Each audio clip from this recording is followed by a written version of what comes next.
Mais um bate-papo filosófico aqui. Vamos falar hoje sobre o tempo. Nós falamos ontem sobre memória, fizemos uma viagem partindo de Platão, passando por Maquiavel, chegando em. Opa, deixa eu arrumar aqui. Falamos sobre. Chegando em Hannah Arendt, né? E hoje a gente vai falar sobre o tempo, que na verdade tem uma conexão profunda com aquilo que a gente falou ontem, porque a memória ela trabalha profundamente com o conceito de tempo, né? Com a visão de tempo, com o significado de tempo. E o tempo ele tem vários enfoques com os quais a gente pode trabalhar. Eu queria falar mais com vocês de um filósofo que ele não é muito conhecido na filosofia geral, ele é um filósofo que trabalhou muito com filosofia do direito e que trabalha muito o conceito de intuição e de tempo. Intuição é um outro grande tema filosófico. Como é que eu chego ao conceito da intuição? Que é Bergson. O que Bergson queria? Na verdade, a reflexão do homem com o tempo, ela acontece em todos os momentos da história. Sempre o tempo foi um tema angustiante para o ser humano. Por isso, o ser humano foi buscando alternativas para que ele vencesse o tempo. Como é que eu venço o tempo? A partir de crenças de que eu estou acima do tempo, eu estou além do tempo. Os deuses gregos significavam um pouco isso. Então, os homens inventavam deuses que eram imortais. Portanto, o tempo não conseguia corroer esses homens. Quando a gente falou aqui das regras de ouro de Pitágoras, o conceito de ouro, o conceito de alquimistas, é porque o ouro, diferente dos outros metais, nem o tempo corrói. Né? Você fica com a aliança lá, uma outra vai escurecendo. O ouro não. O ouro ele é fiel a ele mesmo, ele resiste ao tempo. Então, muitos pensadores tentaram criar uma maneira para acalmar um pouco a nossa angústia diante do tempo.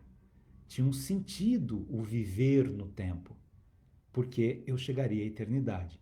Os filósofos medievais, né, Santo Agostinho, São Tomás de Aquino, também vão nessa mesma perspectiva. Como eu acredito na eternidade, esse tempo que eu estou vivendo é um tempo pequeno diante da grandeza que é a minha vida. Isso aqui é um pedacinho daquilo que eu sou. Eu sou cidadão do céu, eu sou cidadão do infinito. É assim que os filósofos medievais vão trabalhar o tempo. E aí a gente chega em Bergson, que ele tenta não entrar nessa polêmica se há eternidade ou se não há eternidade. Mas ele quer significar o tempo que eu tenho para existir. É curto? É longo? É o suficiente para fazer tudo o que eu quero? Não sei. Eu sei que no tempo da minha existência, eu preciso fazer de tudo para que cada momento da minha vida, para que cada instante da minha vida, ele tenha um significado. Lurian, Tempo Rei, ó Tempo Rei, linda canção. O tempo, o que eu vou fazer com esse tempo então? Vocês já devem ter passado por essa experiência de, em muitos momentos na vida, desejarem que o tempo passasse mais rápido. Não é assim? Imagina quando você tem uma pessoa que você ama muito numa mesa de cirurgia, que seja uma hora de cirurgia. Aquela uma hora parece uma eternidade. Você quer que passe muito rápido aquele momento porque você não vê a hora de ter uma notícia boa daquela pessoa que você ama. E o tempo parece que não vai, né? Outras vezes você está brincando com alguém que você ama, você está amando alguém e de repente é um final de semana só porque você vai ter que viajar, voltar para. Nossa, se você pudesse segurar aquele tempo, se você pudesse fazer com que aquele tempo ficasse ali, que a eternidade coubesse naquele tempo, mas não dá, porque tem um tempo. Não volta atrás, exatamente. Não tem volta.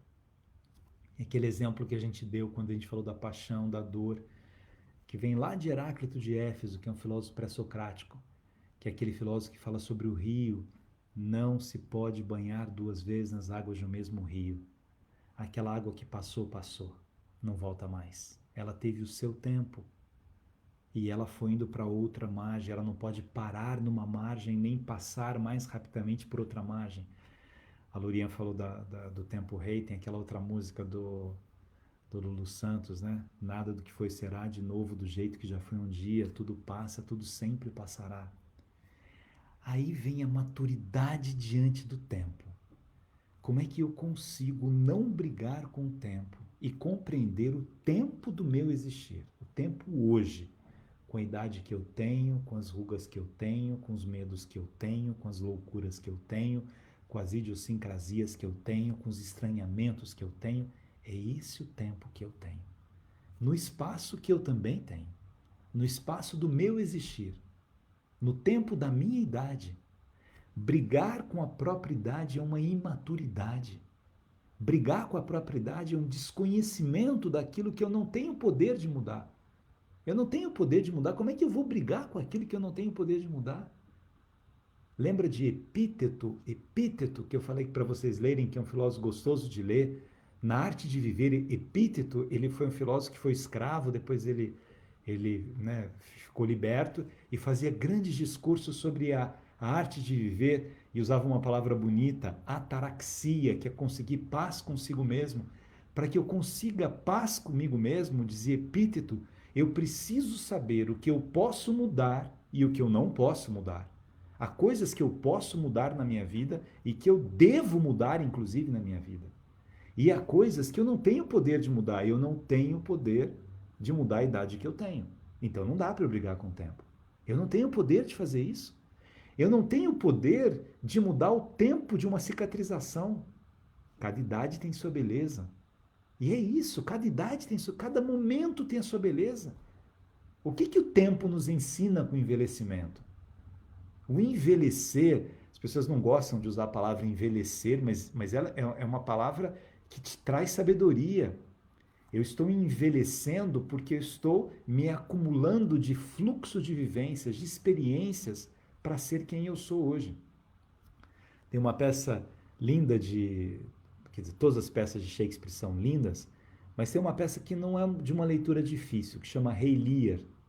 Rei Lear é uma história de um rei que ele tinha 3 filhas e ele chega a um momento da sua vida que ele não quer mais ser rei e ele resolve dividir o seu reino então com as filhas. Mas antes de fazer a divisão, ele pede para suas filhas falarem para ele o quão belo ele era, o quão nobre ele era, o quão poderoso ele era. Ele queria ouvir elogios. Eu quero ser elogiado, já que eu vou dividir o meu reino com vocês. Aí vai a filha mais velha, enche o pai de elogio, e ele gostou daquilo que ele ouviu. Vai a segunda filha também, enche de elogio, e ele nem confiava muito nessas 2 filhas. Na verdade, o rei tinha uma predileção pela filha mais nova, segundo Shakespeare. Quando chega na filha mais nova, essa filha não elogia o pai como ele esperava. Porque ela disse que não faria isso. Não tem sentido você fazer um elogio porque você quer uma parte de um reino. Ou você ama ou você não ama. Eu não vou comandar os meus sentimentos para atender a um desejo seu. Eu não vou fazer isso. E o pai fica enfurecido e diz: o rei sou eu que mando. Ou você me elogia ou você não vai ter parte nenhuma do reino. Então eu não terei parte nenhuma do reino, pai. Faça o que o senhor quiser. E o pai fica mais irritado com a filha, acha que a filha tem uma teimosia, né? E ele não gosta da teimosia da filha e resolve dividir o reino entre as 2 filhas mais velhas e abandona essa filha mais nova. Deserda essa filha mais nova. O que o pai pede? Olha, eu quero ficar metade do tempo na casa de uma e metade do tempo na casa da outra. E eu quero um exército que me acompanhe, porque eu sou um rei, vocês vão governar, mas eu não deixo de ser rei, então eu acho justo, já que eu estou dando tudo, que eu tenha esse exército. E as 2 concordam na hora, porque querem cada uma metade do reino. E aí vai o rei para a casa da primeira filha e fica lá um tempo na casa da filha, e depois vai para outra filha, outra um mês em cada uma.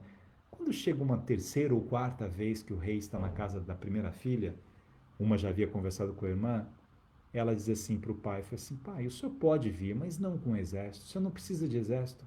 Nós já temos o nosso exército que vai te proteger, esse exército nos cansa. Aí o pai fala: mas isso é um problema meu, tudo era meu e eu dei para vocês, eu quero ter o meu exército. Ah, papai, com exército o senhor não vai ficar aqui. Ah, eu nunca mais venho aqui, eu vou lá para a casa da sua filha então, da sua irmã então.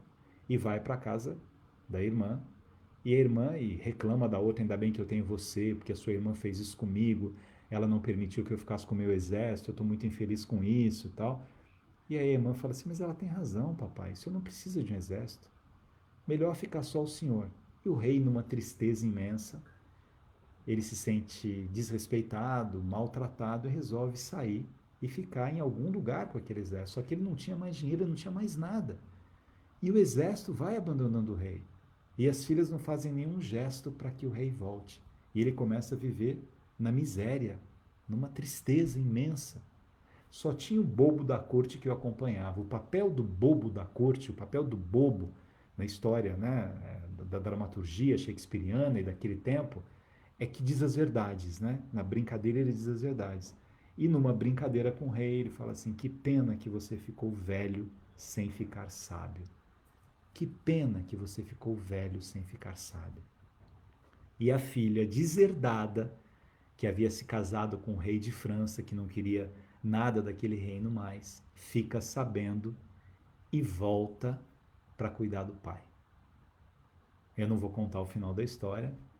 Shakespeare escreve muitas tragédias, então não é um final tão feliz, mas o ensinamento aqui é o seguinte: o que eu faço com esses anos acumulados na minha vida? O que eu faço com o aprendizado que eu tenho com o tempo? Quantas histórias de amor de pessoas que repetem os mesmos erros em novas histórias? Quantas histórias de amor de pessoas que buscam o mesmo perfil daquela história anterior que não deu certo? Ela não conseguiu aprender com aquilo que não deu certo. Ela não aprendeu com isso. Ela não teve a profundidade de falar assim: olha, eu já experimentei uma história assim, não deu certo. Agora eu vou para uma coisa diferente, para uma relação mais madura. Eu vou em busca de algo que me eleve e que o outro se sinta elevado com isso também. Nunca um tem que destruir o outro numa história de amor. Mas mesmo o tempo do encontro, pegando na história de amor, eu sei que vocês gostam dos temas de amor, mas quantas pessoas que saem de uma história de amor e querem imediatamente uma outra história? Porque tem um ditado que diz que para esquecer um amor, só um outro amor, isso é um ditado.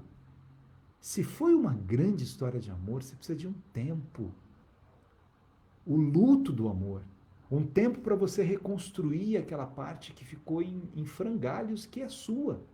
Um pedaço de você se partiu quando alguém partiu. E você ficou partido com isso. Se você for enlouquecidamente atrás de uma outra pessoa, de uma outra história, vai ser difícil isso dar certo. Porque você não se reconstruiu. Nós precisamos de um tempo de reconstrução das nossas fragilidades, das nossas dores, dos medos que nós vivenciamos. A gente precisa disso com a gente mesmo. Eu não posso desperdiçar esse tempo de ficar comigo mesmo. Você tem tempo de ficar com você? A gente gosta de usar essa expressão, né? Ah, eu não tenho tempo para mim. Se você não tem tempo para você, você tem tempo para quem? Se você é você, o tempo é um diálogo seu com você mesmo. Mas aí a gente pode pensar assim: mas é fácil não brigar com a idade, por exemplo? É fácil você começar a perceber que muitas coisas que você fazia você não consegue mais fazer. Ah, eu fui um grande atleta e eu era um grande jogador de basquete e eu tive que largar a coisa que eu mais amava na minha vida porque eu não tenho mais idade para jogar.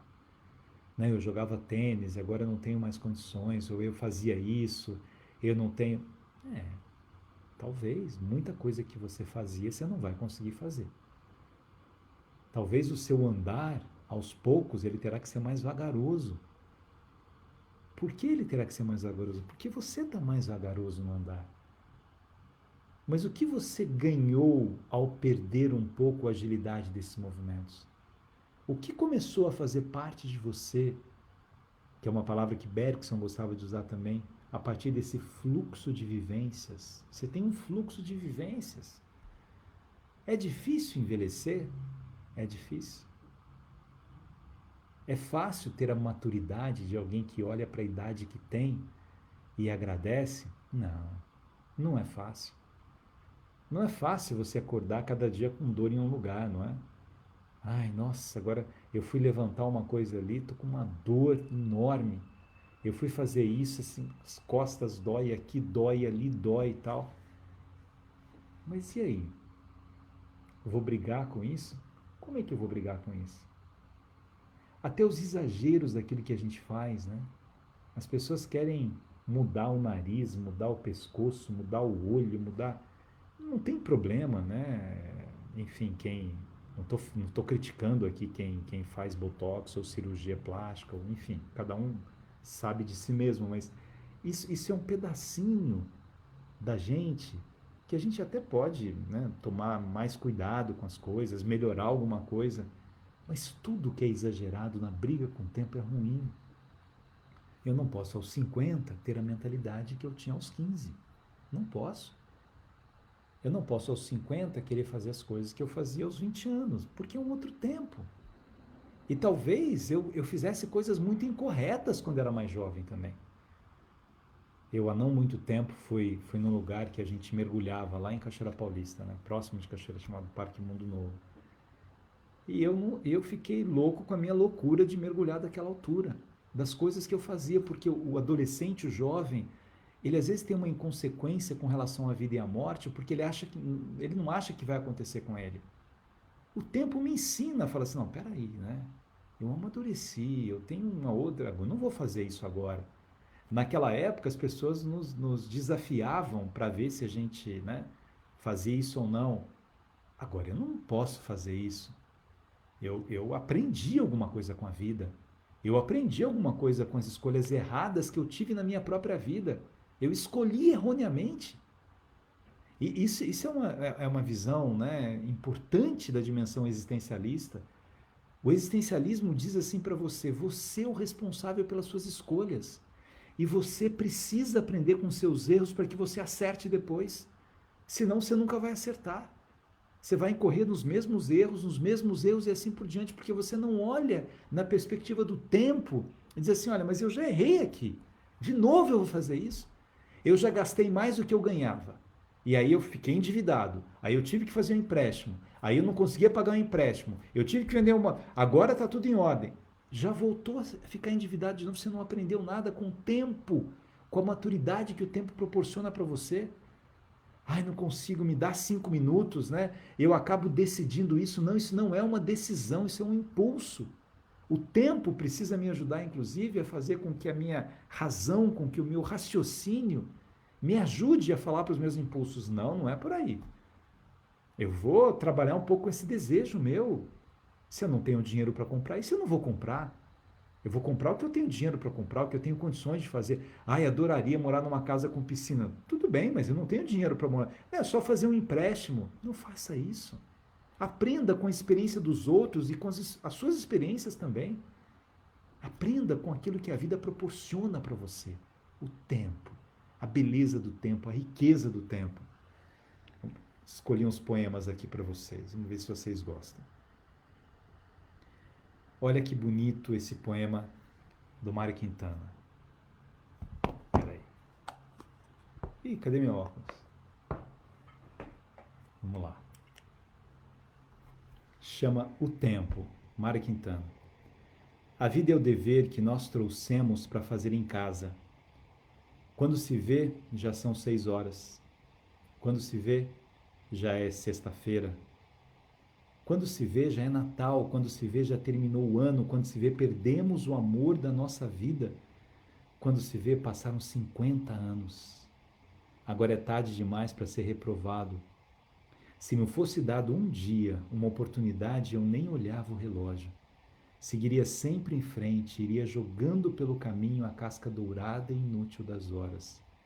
Seguraria o amor que está à minha frente, diria que eu o amo. E tem mais, não deixe de fazer algo de que gosta devido à falta de tempo. Não deixe de ter pessoas ao seu lado por puro medo de ser feliz. A única falta que terá será desse tempo que infelizmente nunca mais voltará. Não desperdice isso. Não desperdice. Quando você vê, já passou tanta coisa. E você desperdiçou momentos lindos para fazer coisas que não tiveram a menor importância na sua vida. Você gastou tanto tempo com bobagem. Você foi a festas que não te acrescentaram nada. Você foi a lugares para ser visto, né? Necessidade de ser visto, de receber aplauso, que nada acrescentou na sua vida. E desperdiçou momentos preciosos para estar do lado de quem você ama, para ver um entardecer. Eu ia fazer um vídeo aqui hoje. O entardecer estava lindo também. Desperdiçar esse tempo. E a gente vai correndo, correndo, correndo e quer mais, quer mais, quer mais, quer mais, mas não sabe nem o que quer. Se eu soubesse pelo menos o que eu quero, eu nem sei o que eu quero e eu estou correndo, eu estou correndo, eu estou correndo. E eu nunca estou ali respirando aquele momento. Ataraxia, paz dentro de mim mesmo. Fica aqui agora. Está jogando baralho na sua casa? Para de olhar o celular nesse momento. Fica ali brincando com as pessoas que você ama, jogando o seu jogo de. Está vendo um filme de mãos dadas com quem você ama e está olhando o celular do lado. Está olhando para ver. Fica ali, vive aquele momento. A gente come e não presta atenção no que está comendo. Lembra quando a gente falou de gula, de fastio? Eu vou me ficando enfastiado de coisas porque eu não presto atenção nas coisas que eu estou comendo. E aí não dou valor a elas. Eu amo andar, né? Eu amo correr também. Mas andar é um prazer de você ir para uma cidade, andar, caminhar pela cidade, olhar os lugares, imaginar as pessoas, imaginar as janelas, né?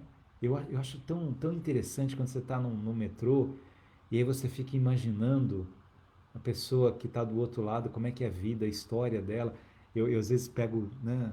Eu não sou mexeriqueiro, mas quando alguém conta um pedaço da vida, hoje um amigo meu me contou uma história dos pais muito interessante que eu vou escrever não nesse artigo do domingo, mas no próximo uma crônica, porque as vidas humanas são muito ricas e a gente tem que buscar viver o tempo dessas vidas, né? Olha esse poema aqui também.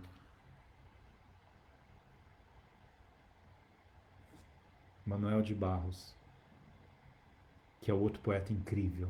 Eu amo o Manuel de Barros, a simplicidade dele, né? Por viver muitos anos dentro do mato, moda ave, o menino pegou um olhar de pássaro. Contraiu visão fontana, por forma que ele enxergava as coisas por igual, como os pássaros enxergam. O que é isso? O que ele está querendo dizer com isso? De tanto viver com os pássaros, ele aprendeu a ver como os pássaros, as coisas por igual, porque o pássaro voa alto. Isso é parecido com aquela visão de Fernando Pessoa, quando disse para ser grande sem inteiro, nada teu exagera ou exclui, ser todo em cada coisa, põe quanto és no mínimo que fazes. Assim a lua toda brilha porque alta vive. Uma lua não brilharia em todos os lagos se ela vivesse baixa. E eu preciso aprender, talvez com os pássaros, aqui o Manuel de Barros está dizendo, eu preciso aprender a ver as pessoas de uma forma mais bonita, sem as saliências, reentrâncias que eu enxergo nelas. Ver o que de mais profundo elas têm. Mas eu falei de Fernando Pessoa, um dia eu vou dar um curso inteiro só sobre a filosofia em Fernando Pessoa. É impressionante a profundidade filosófica dele. O próprio viver, diz Fernando Pessoa, é morrer. Porque não temos um dia mais da nossa vida que não tenhamos nisso um dia menos dela. Todos os dias eu nasço e morro.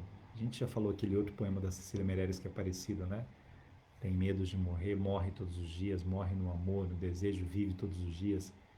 Todos os dias eu morro e vivo. Todos os dias um dia se acaba e um dia começa. Continua Fernando Pessoa. Tenho fome da extensão do tempo e quero ser eu sem condições. Tenho fome da extensão do tempo. Acho que era Hebe Camargo que brincava, dizia assim, eu não tenho medo de morrer, né? Eu tenho pena de tanto que eu gosto de viver. Eu gosto tanto da vida que eu tenho pena de parar de viver as coisas que eu possa viver. E quantas pessoas, minha gente, são insatisfeitas com a vida que levam, com o lugar que moram, com o trabalho que têm. E não é uma insatisfação, às vezes a insatisfação é justificada, né? Eu tenho, né, um chefe que é totalmente preconceituoso, que é autoritário. Aí eu tenho uma razão de ser. Agora, às vezes está dentro de mim. Eu posso estar vivendo coisas tão especiais na minha vida e eu não reparo nisso, porque eu fico sempre achando algum defeito naquilo que eu tenho. Eu vou a uma festa de casamento, uma linda festa de casamento, que a música é fantástica, os noivos são lindos, os convidados, os enfeites, as flores, a comida, tudo é perfeito, mas o guardanapo é amarelo. E eu não gosto de guardanapo amarelo. Então eu não ouço mais a música, eu não presto atenção nos noivos, eu não como mais a comida porque eu não quero saber de guardanapo amarelo. Olha que mente pequena. É o contrário do poema do Manuel de Barros ou do Fernando Pessoa. A lua não pode ser pequena. Ela precisa viver grande para brilhar em cada lago. Eu preciso viver grande. Eu não posso viver das rasuras que há nas relações de amor que eu tive ou nas histórias de vida que eu tive. Não, celebre isso no tempo. O tempo precisa me ensinar a olhar para trás e celebrar as coisas que eu vivi e que passaram até. Porque as coisas passam. Quem tem filho, né? Olha e fala assim: nossa, eu não vi a hora do meu filho crescer, ou dos meus filhos crescerem. Agora, se eu pudesse fazê-los voltar à infância de novo, né? Eu sei que por algum tempo vou me manter oscilante entre a razão e o desejo. Fernando Pessoa. Algumas decisões são tomadas com o coração inquieto e o pensamento tomado por muitas coisas que aconteceram e acontecem, tudo misturado. Sei também que o tempo vai ser meu amigo para essas coisas da vida. Com coragem eu sigo nessa velocidade que não temo, nem mesmo de ousar ser feliz. Minha gente, é uma bagunça de razão com desejos na cabeça da gente. Às vezes você se deixa conduzir pelos desejos e aí você acaba sendo escravo dos seus desejos. Escravo dos dois desejos principais que Platão falava, a gente já falou disso, né? Um é a agressividade e outro é a paixão. Quando eu sou escravo de um desses desejos, a minha razão ela deixa de funcionar. E eu desperdiço esse tempo, porque o grau de irritação que eu tenho com coisas que eu não conquistei naquele momento me diminui. E eu deveria expandir a minha alma o tempo todo, nesse tempo de aprendizagem que eu estou tendo. Algumas pessoas estão dizendo assim: 2020 é um ano desperdiçado, né? É um tempo que a gente ficou trancado, que a gente não foi livre. A liberdade não é uma situação física. Eu posso estar numa cama de hospital sem poder sair e ser livre. Eu posso estar numa prisão e ser livre. E eu posso estar andando na rua e ser escravo. Eu posso estar numa festa e ser escravo. O meu desejo é tão grande de conquistar alguém que eu só penso nisso naquela festa e não consigo pensar em outra coisa. Eu sou escravo da necessidade que eu tenho de conquistar alguém. Então, não diga que 2020 foi um ano desperdiçado. Você pode dizer que foi um ano triste, foi um ano que muita gente morreu sem despedida, foi um ano que chacoalhou a cada um de nós, mas a gente vai pensar: o que eu aprendi com isso tudo? O que esse tempo de pausa acrescentou na maturidade da minha vida? Quando eu puder, de fato, voltar à normalidade, talvez demore um pouco para essa normalidade, como é que eu vou estar? O que será diferente dentro de mim mesmo nesse tempo de pausa, de dor, de sofrimento, de medo? O que ele foi capaz de gerar em mim? Que tempo novo é esse que pode se abrir em mim para que eu seja como a lua? Para que eu possa brilhar inteiro em cada lago? Só vivendo alto. Eu não posso viver de baixezas. Eu tenho que viver da integralidade e a gente tem que falar para a gente isso o tempo todo. Eu tenho que olhar para mim e falar assim: não, eu tenho que estar inteiro naquilo que eu faço. Inteiro. Eu fico feliz, assim, né? Alguns amigos que eu tenho, que acompanham aqui e que às vezes mandam uma mensagem depois, né? E falam assim: nossa, como eu precisava ouvir isso. Eu fico tão feliz quando eu termino uma palestra e alguém chega e fala assim: Chalita, eu precisava ouvir isso. Mas eu fico assim, não que eu não fique feliz, mas eu acho estranho quando alguém chega e fala assim: nossa, minha mulher precisava ouvir isso. Nossa, o meu filho precisava ouvir isso. Nossa, o meu pai precisava ouvir isso. Quer dizer, tipo assim, você não precisava. Eu preciso ouvir o que eu falo. Eu, quando me preparo para esse bate-papo com a gente, assim, que filósofo eu vou usar, o que, que eu vou trazer, como é que eu faço para deixar mais leve esse bate-papo, eu também reflito comigo mesmo, mas eu estou dizendo isso, mas eu estou fazendo na minha vida, eu estou conseguindo cicatrizar dores que eu tenho, né? Vocês não sabem, para mim, o que tem sido interessante. Às vezes algumas pessoas falam assim, poxa, obrigado pelo seu tempo de nos ajudar. Vocês não sabem a importância que foi na minha vida fazer isso, num dos tempos mais difíceis da minha vida, que é esse tempo que eu estou vivendo. Além de todas as dores pelas quais as pessoas passam, né? Perder o meu cordão umbilical, né? O amor da minha vida, que é minha mãe, o significado dela em mim, né? O vínculo que eu tinha e tenho com ela. Para mim, o fato de me preparar, de falar com vocês, vai me ajudando a cicatrizar e a fazer alguma coisa que eu acredito que vai acontecer, que é a transformação da dor na saudade. Saudade é linda, do meu pai eu tenho saudade hoje. Mas é interessante isso, né? Porque a gente precisa ter dentro da gente o movimento de que aquilo que a gente faz para o outro, a gente ganha muito mais. São Francisco de Assis tinha razão. Quanto mais você se doa, se entrega, mais você percebe o quanto você recebe disso. O quanto você se alimenta desse amor que você está partilhando com as pessoas.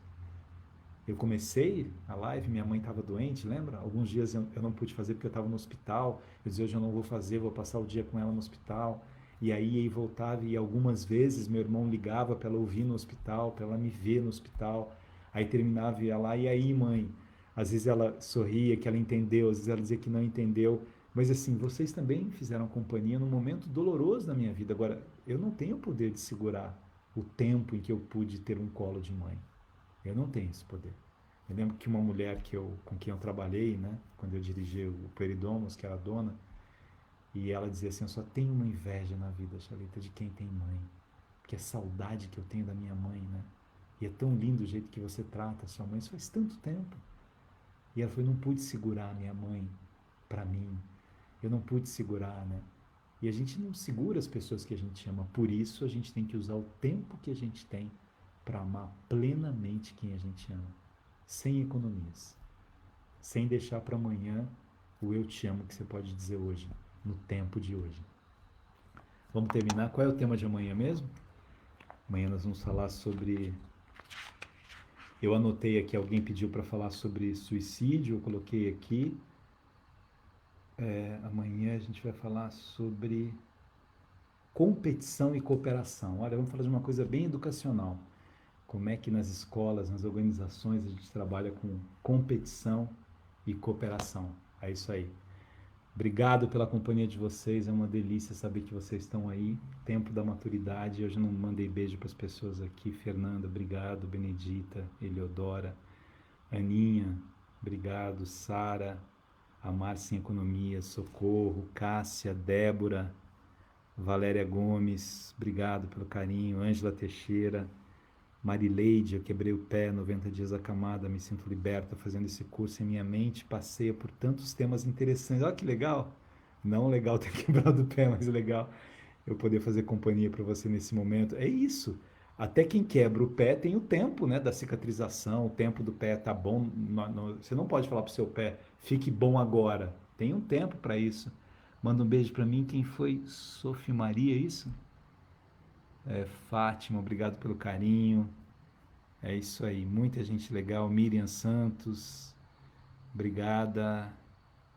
Então amanhã, Gabriel, sua gratidão. Eu também agradeço a vocês. Lígia Esteves, você faz muito bem pra gente, vocês fazem bem pra mim também. Então amanhã a gente fala sobre competição e cooperação. Vamos falar de Rousseau amanhã e de mais alguém que eu vou pensar ainda, tá bom? Nesse tempo que a gente tem até amanhã. Beijo. Beijo pra você.